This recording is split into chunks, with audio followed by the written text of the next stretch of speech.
करने के लिए इफेक्टिव कम्युनिकेशन सीखना जो है वो बहुत ज़रूरी हो गया है। मैं आपको 7 पॉइंट्स दूंगा और इस पॉइंट्स में देखिए कि आपका काफ़ी हद तक जो है प्रॉब्लम सॉल्व हो जाएगा। पॉइंट नंबर 1, अपने ऑब्जेक्टिव को आइडेंटिफाई कीजिए। आप जो बातें करना चाहते हैं किसी के साथ में या लोगों के साथ में फेस कर रहे हैं, तो उसका क्या ऑब्जेक्टिव निकालना चाहते हैं आप, क्या फ़ायदा चाहते हैं, कुछ बेचना चाहते हैं, कुछ सेल करना चाहते हैं या कुछ खरीदना चाहते हैं। What is your exact motto? ये चीज़ ध्यान में रखिए और आप आगे चलिए। पॉइंट नंबर 2 जो है, सामने वाले की बातें गौर से सुनिए। अगर आप लोगों को सुनेंगे तो जो है आपकी बात जो है वो आगे बढ़ेगी। किस तरह सुनेंगे? ओके, सामने वाला अगर कुछ कह रहा है, अपनी प्रॉब्लम बता रहा है, तो उसको गौर से सुने, उसको जवाब दें और उसको बातें करने के लिए एनकरेज करें। जब आप उसको बातें करने के लिए एनकरेज करेंगे तो बहुत हद तक जो है वो अपना प्रॉब्लम बता देगा आपको। बल्कि एक और चीज़ करनी है, वो है कि उसकी प्रॉब्लम सॉल्व करने के लिए उसको पूरी तरह हेल्प करें। उसका गोल अचीव करने के लिए भी आप उसको हेल्प कर सकते हैं। वो कहते हैं ना कि when you help somebody to achieve his goal, ultimately in the process you will achieve your goal। जब आप दूसरों को हेल्प करते हैं उसकी गोल पाने के लिए, आपका गोल भी अचीव हो जाता है, राइट? तो ये ध्यान में रखिए। और तीसरा पॉइंट दोस्तों, अपनी बॉडी लैंग्वेज का ध्यान रखिए। अपनी बॉडी लैंग्वेज, जब आप सुन रहे होते हैं, बोल रहे होते हैं, तो क्या आप उसको पूरी तरह ध्यान देते हैं? क्या आप उसको पूरी तरह प्रोब करते हैं, एनकरेज करते हैं बातें करने के लिए? पूरी तरह इफेक्टिव कम्युनिकेशन किसको कहता है?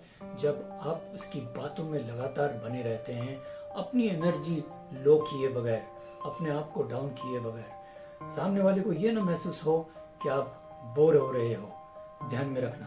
तो यहाँ पे आपकी बॉडी लैंग्वेज, आप जो बातें कर रहे हो उसके मुताबिक आपकी बॉडी, आपकी आंखें, आपका चेहरा, आपके हाथ, ये सारी चीज़ें आपको देख के संभाल के चलना है, ठीक है?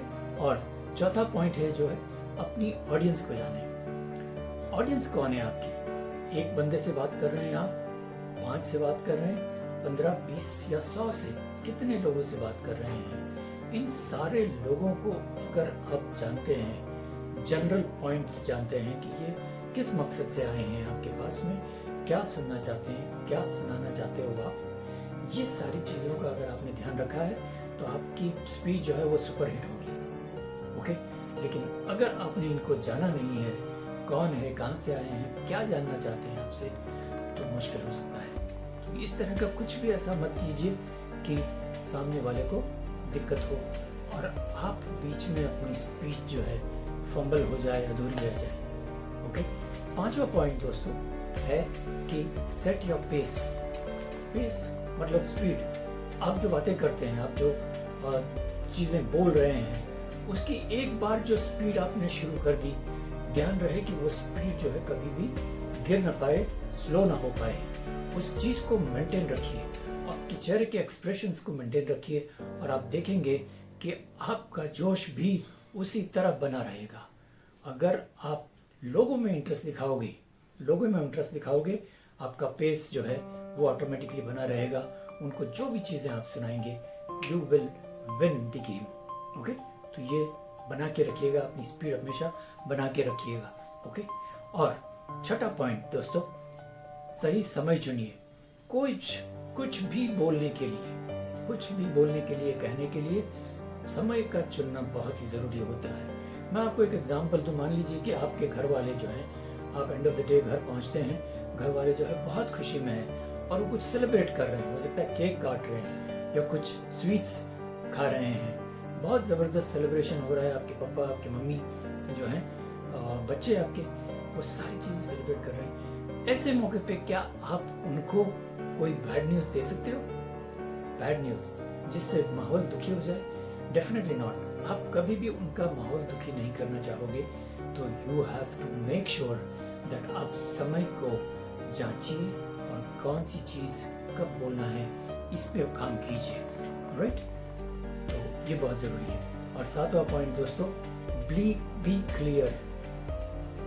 B clear on what you want to से।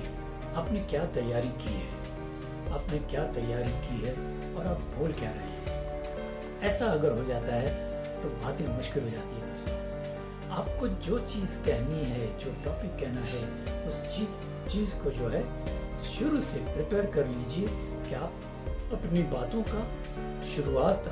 की शुरुआत कैसे करेंगे, अपनी बातों की बॉडी क्या होगी और अपने बॉडी का अंत क्या होगा। ठीक है, ये चीज़ें अगर आपने ध्यान रखी तो आप जो है कभी भी फेल नहीं होगे। आप एक सिस्टम लेके चल रहे हो, आप एक पूरे तरह सिस्टमैटिक बातें कर रहे हो, तो लोगों को वो वैल्यू मिलेगी जो एक्चुअली वो चाहते हैं। दोस्तों, मुझे यकीन है कि आपको ये 7 पॉइंट्स बहुत बहुत काम आएंगे और आप इसका इस्तेमाल कीजिए और मुझे बताइए कमेंट्स में कि आपको ये कैसा लगा और आप क्या क्या कर सकते हैं इसका जो है।